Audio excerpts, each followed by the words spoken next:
छत्रपती शिवाजी महाराजांच्या आग्र्याहून सुटकेबाबत वादग्रस्त वक्तव्य करणारे अभिनेते राहुल सोलापूरकर यांनी अखेर भांडारकर प्राच्यविद्या संस्थेच्या विश्वस्त पदाचा राजीनामा दिलाय।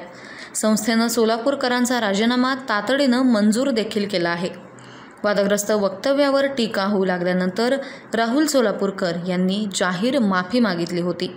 इतिहास आणि इतिहासातील रंजक गोष्टी कशा प्रकारे बनवल्या जातात याबद्दल त्यांनी वक्तव्य केलं होतं।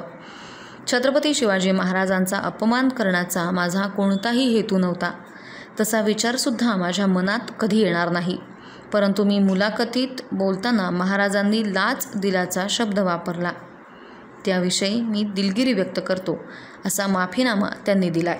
रीमा अमरापूरकर यांच्या एका पॉडकास्टवरती मी एक 50 मिनिटं मुलाखत दिली होती। त्या मुलाखतीच्या दरम्यान एका प्रश्नाला उत्तर देताना मी इतिहास आणि इतिहासातल्या रंजक गोष्टी कशा बनतात याविषयी बोलताना छत्रपती शिवरायांच्या आग्र्याहून सुटका या विषयावरती काही गोष्टी बोललो। बिकानेरच्या राजवाड्यामधले काही पुरावे, राजस्थानची काही कागदपत्र, फारसी उर्दू अशा ग्रंथांमधले आणि औरंगजेबाच्या जवळच्या माणसांचे काही गोष्टी या ज्या वाचायला अभ्यासायला मिळालेल्या होत्या त्यामधल्या काही गोष्टी सांगून मी बोललो।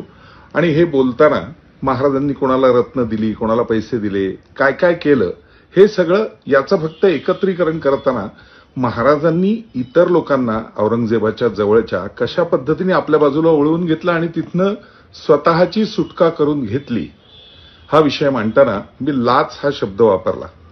साम दाम दंडभेद अशा चारही पद्धतीने छत्रपती शिवराय फार मोठे राज्यकर्ते होऊन गेले, याविषयी मी वेगळं सांगायची गरज नाही। किंबहुना छत्रपती राजर्षी शाहू महाराजांची भूमिका मी अत्यंत व्यवस्थितपणे पार पाडली होती, अत्यंत नेकीनं सगळा इतिहास अभ्यासून। आणि जगभर गेली अनेक वर्ष वंदनीय पूजनीय छत्रपती शिवाजी महाराज यांच्याविषयीची अनेक विषयांवरची व्याख्यानं जेवढा अभ्यास माझा आहे त्याप्रमाणे उत्तमरित्या देण्याचा मी प्रयत्न करत असतो आणि जगभरच्या लोकांनी ते वाखाणलेलं आहे।